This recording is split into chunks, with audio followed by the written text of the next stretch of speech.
আজ আমাদের মধ্যে উপস্থিত আছেন যাদবপুর বিশ্ববিদ্যালয়ের অধ্যাপক ডক্টর পার্থ প্রতিম বিশ্বাস। আমরা সরাসরি চলে যাব ওনার কাছে। অধ্যাপক বিশ্বাসের ওপর কি টালিগঞ্জের মানুষ বিশ্বাস রাখবেন, কি মনে হচ্ছে? এবং মানুষ সাধারণত নিজের অভিজ্ঞতার ভিত্তিতে সিদ্ধান্ত নেয়। আমার ধারণা মানুষের যে এক্সপেকটেশন ছিল তৃণমূল কংগ্রেসের সরকার থেকে, মানুষ তাদেরকে সময় দিয়েছে, সুযোগ দিয়েছে। 15 বছর পাক্কা ছিল, 3টে টার্ম। তারপরেও দাঁড়িয়ে এই সরকার গত 5 বছরে দুর্নীতির ক্ষেত্রে সর্বকালীন একটা রেকর্ড তৈরি করেছে গোটা দেশের মধ্যে, এবং যার ভিকটিম হয়েছে টালিগঞ্জের মানুষ। ফলে এই সরকারের উপর ভরসা করে যারা ভোট দিয়েছিল তাদের সেই ভরসার জায়গা ভেঙে গেছে। ফলে এখন বিকল্প হিসাবে আমরা বামপন্থীরা আমাদের উপরই মানুষ ভরসা রাখতে চাইছে। শেষ দিন পর্যন্ত আমরা এই লড়াইয়ের ময়দানে আছি। আশা করি মানুষের ভরসা আমরা ফিরে পাবো।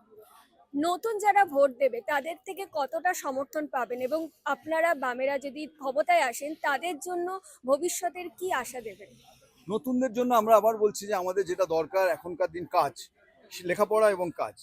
সরকারি ক্ষেত্রে সরকারি স্কুল কলেজ যেগুলো ধসে পড়ছে, আমরা এই শিক্ষার হাল ফেরানোটা আমাদের মূল দায়িত্ব। অর্থাৎ জায়গায় জায়গায় যত শূন্য পদ আছে ভরে স্কুল কলেজের পরিকাঠামোগুলো নতুন করে তৈরি করা, যাতে কোয়ালিটি এডুকেশন ছেলেমেয়েরা পেতে পারেন, middle class, lower middle class, গরিব মানুষ যারা আছেন।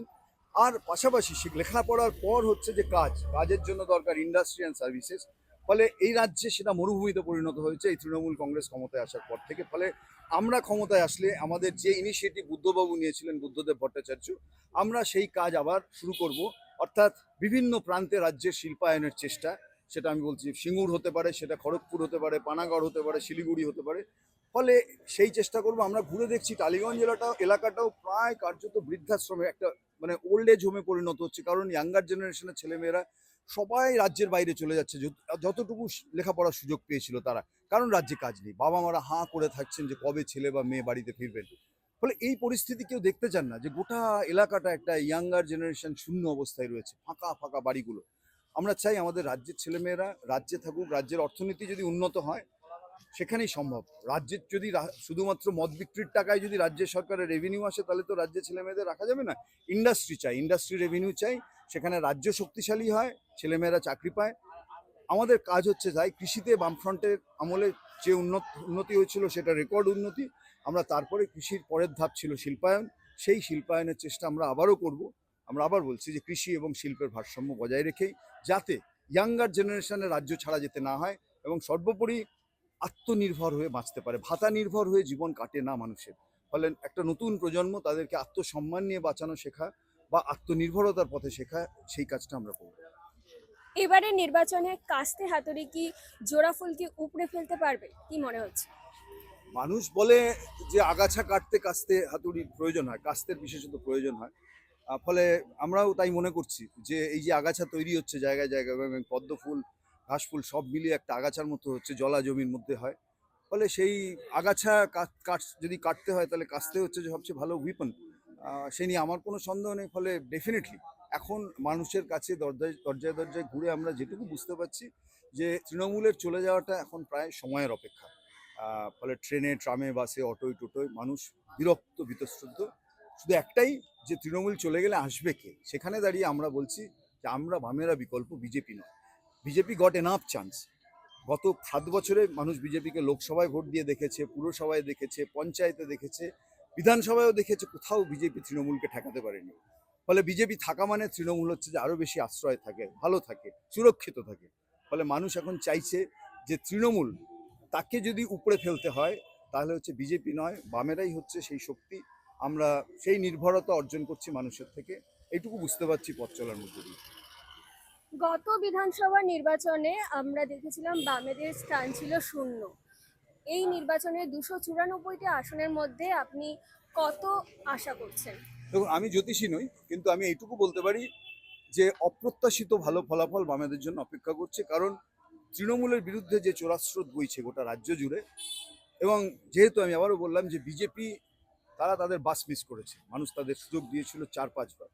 ফলে এবার হচ্ছে যে বামেদের পক্ষেই সেই হাওয়াটা বইছে, যে চোরাস্রোত তৃণমূলকে আসলে ডুবিয়ে দেবে, এবং সেই যে ভোট তৃণমূল লুজ করবে তার সিংহভাগ বামেরা পাবে বলে আমার বিশ্বাস।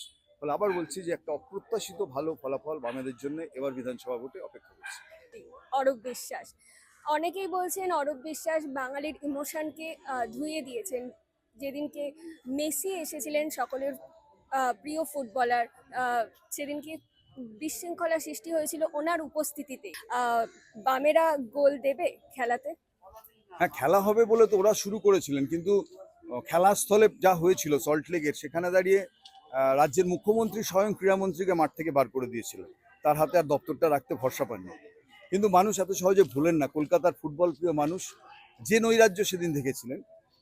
ফলে ডেফিনেটলি এই কলঙ্কের দায়, এই লজ্জার দায় সার্বিকভাবে আমি বলছি রাজ্যের মন্ত্রিসভার, এবং সেই মন্ত্রিসভার গুরুত্বপূর্ণ মন্ত্রী হচ্ছেন ক্রীড়ামন্ত্রী।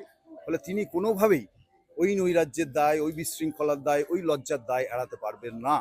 মানুষের মনে গেঁথে আছে এই জিনিস। ফলে মানুষ চান্স পেলেই আমার বিশ্বাস গোল করবেন যে কোনো মুহূর্তে, এবং পছন্দ মতো ভাবে গোল করবেন, এবং গোল খাওয়ার জন্য তৃণমূল কংগ্রেসকে রেডি থাকতে হবে এবারের ইলেকশনে। এই নিয়ে আমার অন্তত কোনো সন্দেহ নেই।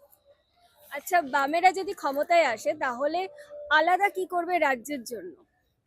আমরা আবার বলছি আলাদা মানে যে ব্র্যান্ডিংটা ভেঙে গেছে রাজ্যের সম্পর্কে, রাজ্যের শিক্ষা, রাজ্যের স্বাস্থ্য সম্পর্কে, বিশেষত সরকার পোষিত একটা ব্যবস্থা সম্পর্কে গোটা কি বলে বিশ্বাস মানুষের ভেঙে পড়েছে। আমরা ওই বিশ্বাসটা প্রথম ফেরত আনবো, যে সরকারি ব্যবস্থায়, সরকারি স্কুল ব্যবস্থায়, সরকারি স্বাস্থ্য ব্যবস্থায়, আমি বলছি সরকারের ইন্টারভেনশনে কৃষিতে মানুষের যে জীবন আরেকটু উন্নত হতে পারে, মানুষ ফসলের দাম পাবে, ভালো চিকিৎসা পাবে, ভালো শিক্ষা পাবে, এই বিশ্বাসটা মানুষের ভেঙে গেছে। আমরা ওই বিশ্বাস প্রথম ফেরাতে চাই, এবং এটা একটা বড় কাজ একটা সরকারের। একটা রাজ্যে একটা ইলেকটেড সরকার থাকবে, অথচ সেই সরকারকে কেউ বিশ্বাস করে না, তাহলে এরকম একটা সরকারের প্রয়োজনীয়তা কোথায়? আর সরকার যদি দায়িত্ব গুটিয়ে নেয় সব ক্ষেত্র থেকে, যেরকম কেন্দ্রের সরকার নেয়, যে তারা কোনো কিছুতে নেই, সব কিছু ব্যবসায়ীদের হাতে দিয়ে দিচ্ছে, কর্পোরেটদের হাতে, আমরা তার সেই পথের লোকই নই। আমরা চাই নির্বাচিত সরকার যদি হয়, তাহলে সরকার মানুষের যে মৌলিক চাহিদা, আবার বললাম শিক্ষা, স্বাস্থ্য, কৃষি, শিল্পায়ন, এই প্রশ্নে সরকারের গুরুত্বপূর্ণ ভূমিকা হবে। আমাদের সরকার এটুকু বলবে না যে যাও আরাবুল ইসলামের হাত থেকে জমি কিনে নাও, বা অনুব্রত মণ্ডলের হাত থেকে জমি নাও, গিয়ে তারপরে শিল্প করো, এটা না। সরকারের ইতিবাচক ভূমিকা থাকবে এই শিল্পায়নের প্রশ্নে, স্বাস্থ্যের প্রশ্নে, সব কিছুর প্রশ্নে। এইটা তফাৎ হবে যে সরকার চলছে আর যে সরকার আসবে আমাদের নেতৃত্বে। বিজেপি বলছে হিন্দুত্ববাদের কথা, তৃণমূল এদিকে বলছে হিন্দু মুসলমান, এবং এছাড়াও বলছে সমস্ত জাতির উনি সঠিক বন্ধু। আপনি কি, অর্থাৎ বামেরা কি নিজেদেরকে সংখ্যালঘুদের মুখ হিসেবে দেখতে চান, নাকি রাজনীতি থেকে ধর্মটাকে না না, আলাদা রাজনীতি রাখতে থেকে চান? ধর্ম চিরকাল আমাদের দেশে আলাদা ছিল। এরা 14 সালে আসার পরই হচ্ছে এইসব জিনিস শুরু হয়েছে, যে ধর্মের সাথে রাজনীতিকে মিশিয়ে করা। এরা তো রামচন্দ্রকে বিক্রি করছে, রামায়ণ বিক্রি করছে রাজনীতির প্রয়োজনে। ধর্মপ্রাণ মানুষের আবেগকে এরা বিক্রি করে খাচ্ছে রাজনীতির ময়দানে। আমরা একদম সেটা চাই না। ফলে আমরা চাই মানুষ ধর্ম নিয়ে যে যার মতো আছেন তার মতো করে ধর্মাচরণ করুন, শান্তিতে করুন, সব কাজ মানে শান্তিপূর্ণ সহাবস্থান চলুক সব ধর্মের, কোনো অসুবিধা নেই। ধর্ম রাজনীতির সাথে যেন না মেশে। আর লাস্ট যেটা হচ্ছে হিন্দুত্বের কথা বলছেন, আমি যদি বিশ্বাস করতাম হিন্দুদের জন্য যদি ডিজেলের দাম আলাদা হতো, পেট্রোলের দাম আলাদা হতো, হিন্দুদের জন্য চালের দাম রেশনে যদি আলাদা হতো, হ্যাঁ, হিন্দুদের জন্য যদি চাকরি হচ্ছে সংখ্যায় বেশি হতো, এরকম কিছু হচ্ছে ভারতবর্ষে যখন যা কিছু হচ্ছে এই নৈরাজ্য, তাতে হিন্দু, মুসলমান, বুদ্ধ, শিখ, বাঙালি সব নির্বিশেষে একসাথে হচ্ছে যে কোপ খাচ্ছেন। ফলে এই যে হিন্দুত্বের কথাও যারা বলছেন, তারা এই ধর্মটাকেও বিছে খাওয়ার চেষ্টা করছেন। ফলে তারা হিন্দুদেরও পক্ষে নন, তারা আসলে হিন্দুত্ব নিয়ে ব্যবসা করছেন এবং ভোটের ব্যবসা করছেন। এটাই হচ্ছে সবচেয়ে খারাপ দিক। আমরা চাই যে রাজনীতির এই ধারাটার থেকে পশ্চিমবঙ্গ দূরে থাকুক। সেই চেষ্টা বামপন্থীরা অতীতে করেছি, এখনো করে যাবে।